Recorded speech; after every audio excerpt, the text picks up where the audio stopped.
வணக்கம். இது உங்க சியு தமிழ் ஸ்டோரி. கதையோட ஸ்டார்ட்டிங்கில் சிட்டி முழுக்க ஜாம்பி வைரஸ் பரவிட்டுருக்கு. மக்கள் எல்லாம் பாதுகாப்பாக இருங்கன்னு சொல்கிறாங்க.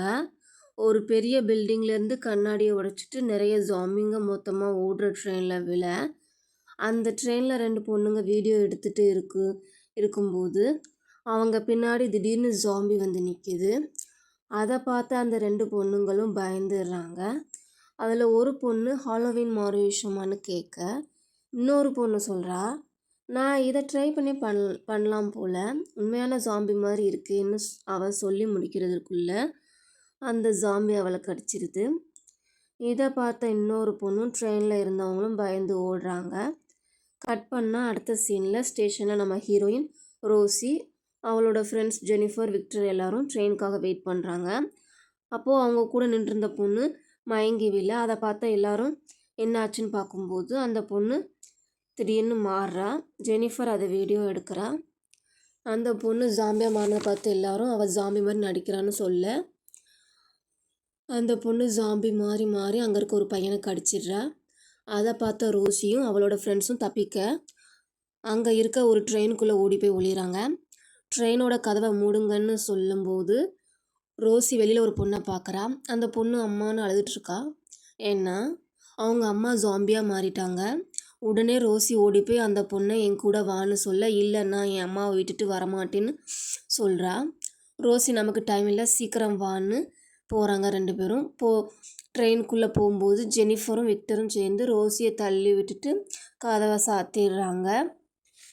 கீழே விழுந்த ரோசி ஜெனிஃபரை பார்க்குறா. ஜெனிஃபர் உனக்கு இது தேவைதான்னு சொல்லிட்டு சிரிக்கிறா. அப்போது ரோசியை பார்த்த ஜாம்பிங்கெல்லாம், ரோசி வெளியில் இருக்கிறத பார்த்த ஜாம்பிங்கெல்லாம் அவளை கடிக்க போக ரோசியோட அப்பா கிட்டேருந்து கால் வருது. அந்த ரிங்டோனை கேட்ட ஜாம்பிங்கெல்லாம் அப்படியே டான்ஸ் ஆட ஆரம்பிச்சிருதுங்க. அதை பார்த்த ரோசி, நம்ம இன்னும் உயிரோட தான் இருக்கோமான்னு சொல்ல, கால் கட் ஆகி ரிங்டோன் ஆஃப் ஆனதும் ஜாம்பிங்கெல்லாம் மறுபடியும் ரோசியை கடிக்க வர, அப்போது விடுங்கன்னு ஒரு குரல் கேட்குது. அந்த குரலை கேட்டதும் ஜாம்பிங்கெல்லாம் ரோசியை விட்டுட்டு போக, ரோசி அது யாருப்பான்னு பார்க்குறா. அதான் நம்ம ஹீரோ ஜாம்பி ராஜா.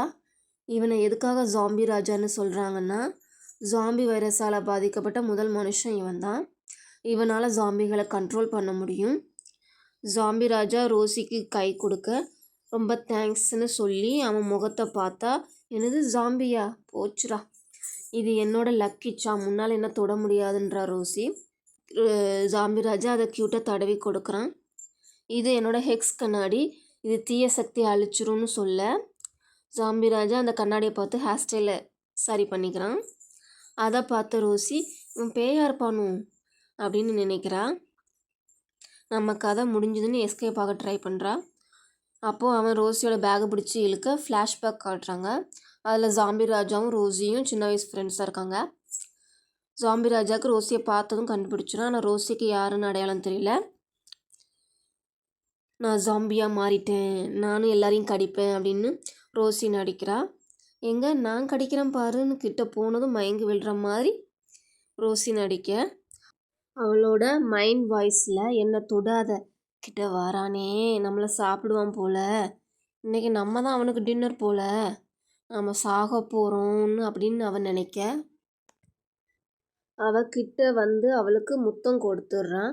அதை பார்த்த ரோசி உண்மையிலேயே மயங்கி விழுந்துடுறா. ஜாம்பி ராஜா அவளை தூக்கிட்டு தன்னோட வீட்டுக்கு போகிறான். அடுத்த சீனில் ஜாம்பி ராஜா பெட்ரூமில் இருக்கிற ரோசி மயக்கம் தெளிஞ்சு, நாம் எங்கே இருக்கோம், நம்ம இன்னும் உயிரோடு தான் இருக்கோமா, ஜாம்பி ராஜா நம்மளை இன்னும் சாப்பிடாம வச்சுருக்கானே அப்படின்னு நினைக்கிறா. மாடியிலேருந்து இறங்கி வரா ரோசி. அங்கே ஜாம்பி ராஜா அவன் அப்பா அம்மா எல்லாரும் பச்சை மாமிசத்தை சாப்பிட்டுட்டு இருக்காங்க. அதை பார்த்தா ரோசி என்ன பண்ணுறீங்கன்னு கேட்க, ஜாம்பி ராஜா அப்பா அம்மா ரோசியை நோக்கி வராங்க. ரோசி உடனே நில்லுங்கன்னு சொல்ல அவங்களும் நின்றுடுறாங்க. இதை பார்த்த ரோசிக்கு, நான் சொல்கிறது உங்களுக்கு புரியுதான்னு கேட்க, என்ன சாப்பிடாதீங்கன்னு சொல்கிறா. ஜாம்பி ராஜா அவளுக்கு ஊட்டி விட ஜாம்பி ராஜாவோட அம்மாவும் அவளுக்கு ஊட்டி விடுறாங்க. ஜாம்பி ராஜாவோட அப்பாவும் அவளுக்கு ஊட்டி விட வர, எனக்கு வயிறு ஃபுல்லாக இருக்குது வேண்டான்னு சொல்கிறா. ஜாம்பி ராஜா அம்மா, "நீங்க நம்ம மருமகள என்ன சொன்னீங்க? பயந்து போய் இருக்கான்னு" கேட்க, "நான் ஒண்ணுமே பண்ணல. நான் என் மருமகளுக்கு ஊட்டி விட தான் வந்தேன். வேற எதுவுமே நான் செய்யலன்னு" சொல்றாரு. ஜாம்பி ராஜா அம்மா அவர கடிக்க, "ரோசி எதுக்காக இவங்க சண்டை போட்டுக்கிறாங்க? இதான் நல்ல சமயம். நாம இங்கேருந்து எஸ்கேப் ஆயிட வேண்டியதான்னு சொல்லி ஓடுறா. ஜாம்பி ராஜா உடனே அவளுக்கு எதிர்ல வந்து நிக்கிறான். "ஹாய்! ஒரு முக்கியமான வேலை வந்திருக்கு. நான் இப்போ போயிட்டு வந்துருதேன். ஓகேவான்னு" ரோசி சொல்ல, "தப்பிக்கவா நினைக்கிறேன்னு" ஜாம்பி ராஜா கேட்க, "அதெல்லாம் ஒண்ணும் இல்லைன்னு" சொல்றா. அப்போ ரோசிக்கு ப்ரொஃபசர் லீயோட கால் வருது. ப்ரொஃபசர் லீ கிட்ட பேசிட்டு வாரேன்னு ரோசி சொல்ல, "ரோசி, நீ சீக்கிரம் ஜாம்பி ராஜாவோட குழந்தைய பெத்தெடுக்கணும். அந்த குழந்தையோட ரத்தத்தை வச்சு தான் ஜாம்பி வைரஸ்க்கான மாத்து மருந்தை கண்டுபிடிச்சி இந்த உலகத்தை காப்பாற்ற முடியுன்றாரு. ப்ரொஃபசர் லீ சொன்ன மாதிரி ரோசி செய்கிறா. "இந்த சட்டை ஏன் இவ்வளோ டைட்டாக இருக்குது? என்னால் ஓப்பன் பண்ணவே முடியலையே. ஒரு பொண்ணாக இருந்துட்டு நானே வெட்கப்படல. ஒரு ஜாம்பி ராஜாவை இருந்துட்டு நீ ஏன் வெட்கப்படுற? சீக்கிரம் வா, நாம் இந்த உலகத்தை காப்பாற்ற வேண்டாமா?" அப்படிங்கிறா ரோசி. ரோசியை அவனோட பெட்ரூமுக்கு கூட்டிகிட்டு போகிறான். "ரோசி, உன்னோட டைரக்ட் அப்ரோச் எனக்கு ரொம்ப பிடிச்சிருக்கு.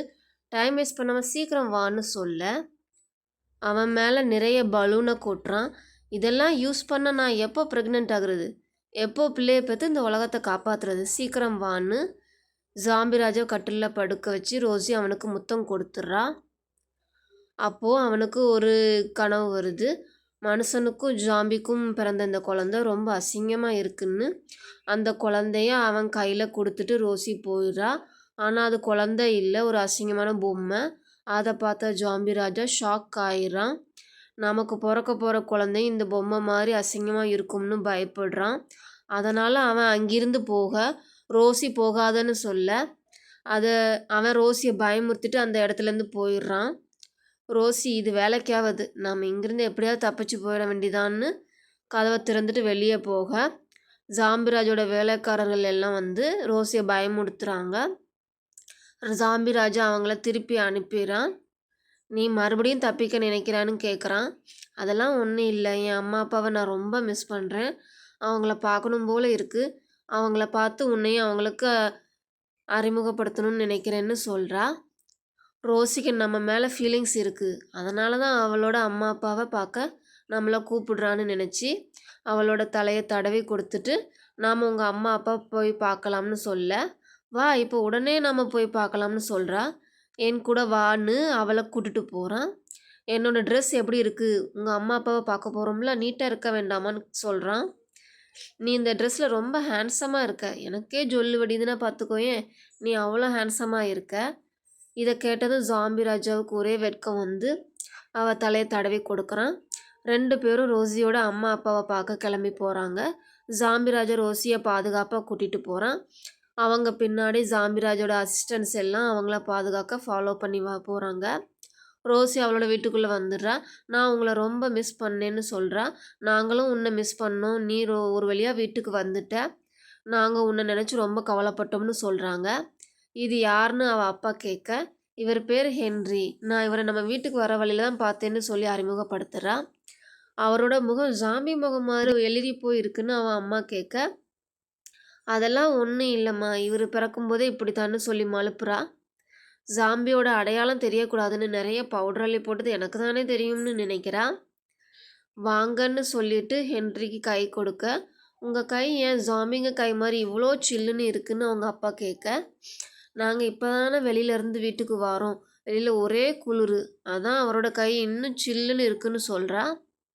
அப்போது ஜாம்பி ராஜா ரோசியோட கையை பிடிச்சி உடனே அவன் பேண்ட் பாக்கெட்டுக்குள்ளே வைக்கிறான். இதை பார்த்த ரோசி அம்மா அப்பா, "உங்கள் 2 பேரையும் பார்க்க இப்போ தான் மீட் பண்ண மாதிரி தெரியல, லவ்வர்ஸ் மாதிரி தெரியுதுன்னு" சொல்ல, "அதெல்லாம் ஒன்றும் இல்லைன்னு" சொல்கிறா. வெளியில் ஜாம்பிங்க நடமாட்டம் இருக்கிறதால சாப்பாடு கிடைக்கல, இதான் இருக்குது எடுத்துக்கோங்கன்னு ஜாம்பி ராஜாவுக்கு பிஸ்கட்டை ரோசி அம்மா கொடுக்குறாங்க. அவங்க பசியில் இருக்கிறத பார்த்த ஜாம்பி ராஜா அவனோட அசிஸ்டன்ட் கிட்ட சொல்லி சாப்பாடு பொருட்களை கொண்டு வர சொல்கிறான். அதை பார்த்து அவங்க 2 பேரும் பயந்துடுறாங்க. ஜாம்பிங்க எல்லாம் ஹென்ரியோட பேச்சை கேட்குற மாதிரி தெரியுதுங்க. ஒருவேளை இவன் தான் ஜாம்பி ராஜாவை இருப்போனும் ரோசி அம்மா கேட்க, உடனே ரோசி ஜாம்பி மாதிரி அவளோட அம்மா அப்பாவை பயமுறுத்திட்டு இப்போ எல்லாம் ஜாம்பிங்க கிட்ட இருந்து தப்பிக்க ஜாம்பி மாதிரி நடிச்சு தான் டெலிவரி பண்ணலாம் பண்ணுறாங்கம்மான்னு சொல்கிறா. ஒரு நிமிஷத்தில் எங்கள் 2 பேரையும் பயமுறுத்திட்டேன்னு அவங்க அம்மா அப்பா சொல்கிறாங்க. டைனிங் டேபிளில் எல்லாரும் சாப்பிட்டு இருக்க ஹென்ரியோட அசைவு எல்லாம் ஜாம்பி மாதிரியே இருக்கேன்னு ரோசியோட அப்பா சொல்ல, உடனே ரோசி எந்திரிச்சு ஜாம்பி ராஜாவை பலார்னு ஒரு அறை விட்டுருதா. ரொம்ப வேகமாக அடிச்சிட்டோமோ, தலை லைட்டாக திரும்பிக்கிச்சேன்னு நினைக்கிறா. நீ எதுக்காக ஹென்ரியை அடிச்சேன்னு அவன் அம்மா கேட்க, மறுபடியும் ஹென்ரியை அடிச்சிட்டு, அவருக்கு கழுத்தில் சுளுக்கு இருந்ததுமா அதான் அடித்தேன், இப்போ சரியாயிடுச்சு பாருங்க அப்படின்றா. நீ எதுக்காக ஹென்ரியை அடித்த உண்மையை சொல்லுன்னு அவள் அப்பா கேட்க, உண்மையை சொல்லிடுறான்ப்பான்னு ஹென்றி ஒரு ஜாம்பின்னு சொல்ல வாரா. நீ ஹென்றி அடிக்கடி அடிக்கிற அப்படித்தானேன்னு அவங்க அப்பா மாற்றி கேட்குறாங்க. நாங்கள் அவளை சரியாக வளர்க்கலை, அவளால் ரொம்ப கஷ்டப்படுறீங்க, இதை சாப்பிடுங்க அப்படின்னு ரோசி அம்மா சொல்கிறாங்க. சீக்கிரம் கிளம்பு, நாம் ஹென்ரியோட வீட்டுக்கு போய் இவங்க 2 பேர் கல்யாணத்தை பேசி முடிச்சுட்டு வரலாம்னு ரோசி அப்பா சொல்கிறாரு. இப்போ வெளியில் போகிறது ரொம்ப ஆபத்து, வேண்டாம்னு ரோசி சொல்ல, உடனே உன்னோட சந்தோஷத்துக்கு முன்னாடி இதெல்லாம் ஒரு விஷயமே இல்லைன்னு அவர் சொல்கிறாரு. உங்கள் அப்பா சொல்கிறது சரிதான், வாங்க கிளம்பலாம்னு ரோசி அம்மாவும் சொல்கிறாங்க. ரோசி ஹென்றி கிட்ட, நீயாவது அவங்கள போக வேண்டாம்னு சொல்லு, அதுக்கு ஹென்றி நானும் போகலாம்னு தான் சொல்கிறேன்னு சொல்ல, ஹென்ரியே சரின்ட்டு சொல்லிட்டான் பாருங்க. வாங்க போகலாம்னு ரோசி அம்மா சொல்கிறாங்க. இனிமே ரோசி உங்களை அடித்தானா எங்ககிட்ட சொல்லுங்கள், நாங்கள் 2 பேரும் எப்போவுமே உங்கள் பக்கம்தான் இருக்கோம்னு ஹென்றி கிட்ட சொல்கிறாங்க. எல்லாரும் ஹென்றி வீட்டுக்கு கிளம்ப, ஹென்றி அவனோட அசிஸ்டன்ட் கிட்ட, நாங்கள் போகிற வழியில் எந்த ஜாமியும் பார்க்கக்கூடாது, அது உங்கள் பொறுப்புன்னு சொல்கிறான். ரோசி அம்மா அப்பா ரோசி எல்லாரும் பாதுகாப்பாக கிளம்ப, ரோசி அப்பா ஹென்றி கிட்ட இதை பாதுகாப்புக்கு வச்சுக்கோன்னு ஒரு கம்பை கொடுக்க, எனக்கு இது போதும்னு அவங்க கையில் இருக்கிற ஒரு பிளாஸ்டிக் பேக்கை வாங்குகிறான். சரி நான் உன்னை பாதுகாக்கிறேன்னு அவர் சொல்ல, இதை பார்த்த ரோசி, இவனே ஒரு ஜாம்பி, இவனுக்கு எதுக்கு பாதுகாப்புன்னு நினைக்கிறான். எல்லாரும் ஒரு வழியாக பாதுகாப்பாக ஹென்றி வீட்டுக்கு வர, ரோசி அம்மா கேட்குறாங்க, நாம் வர வழியில் ஒரு ஜாம்பியை கூட பார்க்கலையே. அதுக்கு ரோசி சொல்கிறா, நமக்கு இன்றைக்கி லக்கு நல்லா இருக்குது, அதான் ஒரு ஜாம்பியை கூட பார்க்கல, சரி வீட்டுக்குள்ளே போகலாம் வாங்கன்றா. அப்போது அங்கே ஒரு ஜாம்பி வர ஹென்றி அவனை திருப்பி அனுப்பிடுறான். வீட்டுக்குள்ளே போய் ரோசியோட அம்மா அப்பா ஹென்ரியோட அம்மா அப்பாவை பார்க்க, அவங்க ஜாம்பி மாதிரி இருந்ததை பார்த்து பயந்துடுறாங்க. தேங்க்ஸ் ஃபார் வாட்சிங். பார்ட் 1 இதோட முடிஞ்சுது. பார்ட் 2 கூடிய சீக்கிரமே அப்லோட் பண்ணுறேன். பாய்.